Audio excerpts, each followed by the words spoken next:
As Ukraine burns, Donald Trump has gone silent. What you saw right there was the aftermath of a barrage of Russian missile strikes against Kyiv. We saw ballistic missiles, drones, killing at least 9 Ukrainians, a horrific sight in Ukraine. Donald Trump hasn't made any posts or comments since yesterday when he did an image of himself dancing to the YMCA. Then the White House released his schedule, showing that he would be leaving to go to Florida on the taxpayer dime yet again this evening. To be specific, 22 missiles of various types used by Russia, 460 drones. They destroyed, among other things, a supermarket in Kyiv, an apartment complex in Kyiv. Horrific, horrific stuff right there. So with all of that taking place, what is the Trump regime doing while Donald Trump is posting the last image of himself dancing to the YMCA yesterday? Well, they leaked to ABC and CBS that Ukraine has agreed to a peace deal. They just leak these fake deals over and over again.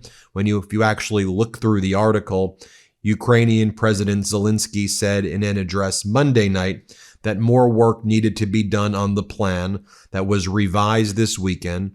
Ukraine and Europe rejected the plan for surrender that the U.S. laundered in from Russia. And they basically just translated it from Russian into English. If you delve deeper, the foreign minister of Russia, Sergei Lavrov, says that Russia would not agree to the Ukraine counterproposal. And in fact, Sergei Lavrov told reporters that while Russia appreciates the U.S. position, which is taking the initiative in resolving the Ukrainian conflict, that's what he refers to, the Russian invasion, he went on to say, Moscow operates professionally, not leaking information before formal agreements are reached. Russia expects the U.S. to inform it of the results of consultation with Ukraine and Europe in the near future. In other words, Russia is saying that it hasn't even gotten the counterproposal that was sent by Ukraine and the United States and Europe. And so it's all a mess. But you have over here U.S. officials saying that Ukrainian delegation agreed with U.S. on terms of potential peace terms. And then it says, but there's still some minor issues to be worked out. By minor issues, do you mean the major issues? And I'm just so sick and tired of corporate news and media repeating and regurgitating the Trump fake deals over and over again.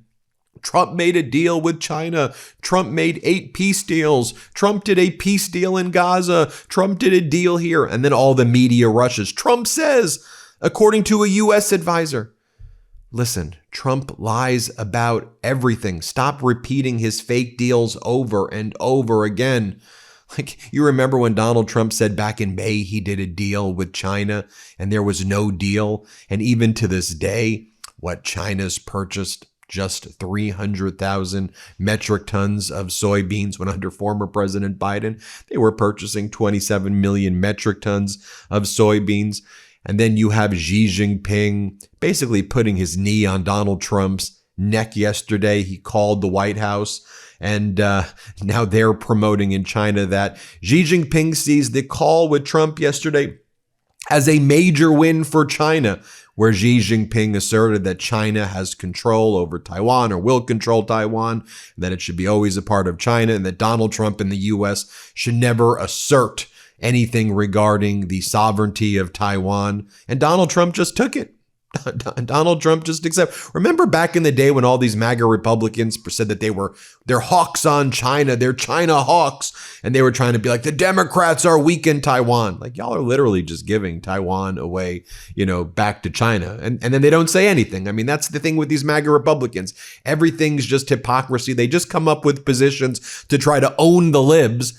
And then in reality, their positions are just completely fake and fraudulent. And the so-called libs are the ones who are focusing on what? Like balancing the budget and fiscal responsibility and protecting people's civil rights and pushing back against, this fascist takeover and respecting the sovereignty of other countries, right? I mean, while all of this is taking place, by the way, The U.S. is in a war footing, war posture right now off the coast of Venezuela. America has put all of its, major military resources to be right off the coast of Venezuela. And America isn't even like pretending that the objective here isn't to seize all of the oil in Venezuela. Like Trump's propagandists are like, we're going to take your oil. That's what we're going to do. We're seizing the oil. Really? That's why you're going to put our troops into harm's way and start another war in a foreign country? By the way, I think Maduro is a dictator, but I don't think we should be invading Venezuela right now. I think, what I think we should be doing? I think we should be focusing on the American people who are suffering right now, who see the fact that the prices in Thanksgiving are significantly higher, who can't afford their meal, who can't afford rent, who are living paycheck to paycheck, who are being psychologically tortured by this regime's handling of everything, especially the economy and the destruction of the government, and with ICE Gestapo patrolling the streets and sending people to concentration camps. And now our troops learn that their Christmas is probably canceled as the U.S. is in a war footing in Venezuela. Just so utterly, utterly despicable. By the way, this was the NATO ambassador, Matthew Whitaker. He was on Fox this morning, and even Fox was like skeptical. It's an interesting turn of events when you have CBS and ABC as the ones pushing the Trump regime propaganda. Ukraine's agreed to the deal. What deal is it that they've agreed to? They're not going to give up all of Eastern Ukraine and agree not to join NATO and not to join the European Union and basically destroy their own army, which was the Russian 28-point plan that the U.S. claimed as its own. We know Ukraine and Europe put forward another plan, but Russia is not agreeing to that. So look, what are you even talking about? But by the way, even on Fox, they were like, yeah, Russia hasn't agreed to any of this. And this is on Fox, by the way.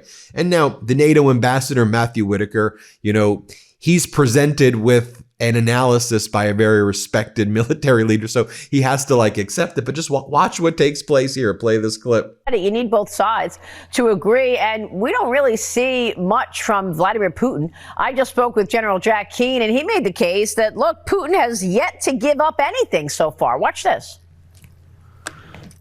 Putin, he hasn't given up one concession in all of these months that we've been negotiating with. And why hasn't he made any concession? Because he sees the more the war gets protracted, sure, he'll come to any negotiation you want to have because that delays outcomes. The more the war is protracted and the more the killing goes on, he believes he can weaken the resolve of the United States and its leadership, the European and their leadership. What about that, Ambassador?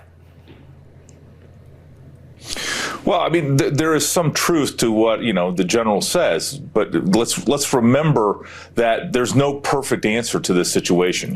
Russia invaded Ukraine almost 4 years ago. And then, as I mentioned before, you have the MAGA Republican propagandists on all of the morning shows. Here's Representative Salazar, a MAGA Republican congresswoman, and she's like, we're going to go in. We're taking their oil. Here, play this clip. I would love to see a change in government. My wife's from Nicaragua. We know how terribly the dictators there rely on Venezuelan oil. But at the same time, a lot of Americans don't want actual U.S. participation in regime change in Venezuela. They would much prefer the Venezuelans to do it on their own. Do you think the pressure that Maduro has received will force him to leave on his own?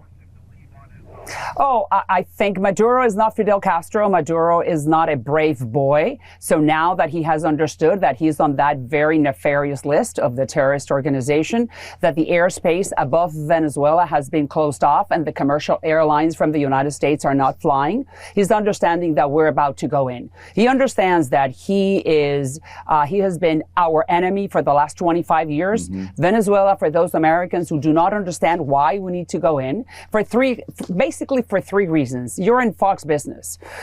Venezuela, for the American oil companies will be a field day, because it will be more than $1 trillion in economic activity.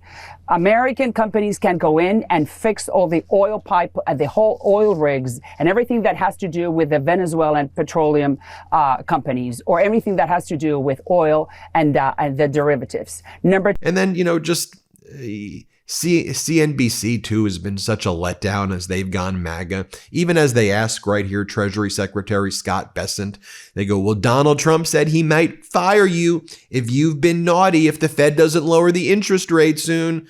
And then Treasury Secretary Scott Bessent's like, well, if you didn't know, he was joking. I don't even understand. There's nothing funny about any of this stuff, okay? As I mentioned before, this is why people hate the media right now and hate this Trump regime and what's going on. Like, you're acting like this is like some like funny club that like, who he said he was going to fire you. Oh, he was just joking. The American people have real serious issues right now, okay? Heading into Thanksgiving, this has been a horrible year for America, and this has been a horrible year from lots of perspectives for most American families. And then to watch this is just so utterly out of touch. Here, play this clip. Mr. Secretary, last week, the president, I'm not sure if he was joking or how serious he was about it. He said he loves everything you're doing, but if you don't get the Fed to lower interest rates soon, he might fire your butt. Well, Becky, if you were in the room, he was joking, and again, I think that we've gotten to this point where monetary policy has gotten very complicated, and it's more than just cutting rates. Now, the price of Thanksgiving dinner is going to be far more expensive this year under Trump, despite the Trump regime saying that actually things are 25% cheaper. The full Thanksgiving meals up about 9.8% compared to last year over year. When you take the aggregate of inflation as it relates to Thanksgiving, it's about 9.8% up year over year. And that shouldn't shock you, right? If you've gone shopping, that sounds about consistent. I think it's actually a little more expensive than that, but that's where we're at. And consumers realize that. It's why consumer confidence hits its lowest point since about April, according to this Confidence Board survey. The University of Michigan report has consumer confidence at its lowest level in history of the 70-year report. And again, private payroll losses. We're seeing lots of people being fired in the private sector. ADP reports 13,000, 14,000 jobs a week based on their reporting of data. And just here's a collection of some recent headlines, by the way, about the economy. And from the Wall Street Journal, life felt more doable a year and a half ago. From CBS, paying for the house, the car, I just can't do it anymore. The Financial Times headline, scraping for crumbs, America squeezed by affordability crisis. And then it goes on to say how while all of this is taking place, what's Donald Trump doing? Donald Trump's in Mar-a-Lago, and Trump is using our taxpayer dollars and Trump wants stakes in different companies, like he's seizing control of different companies.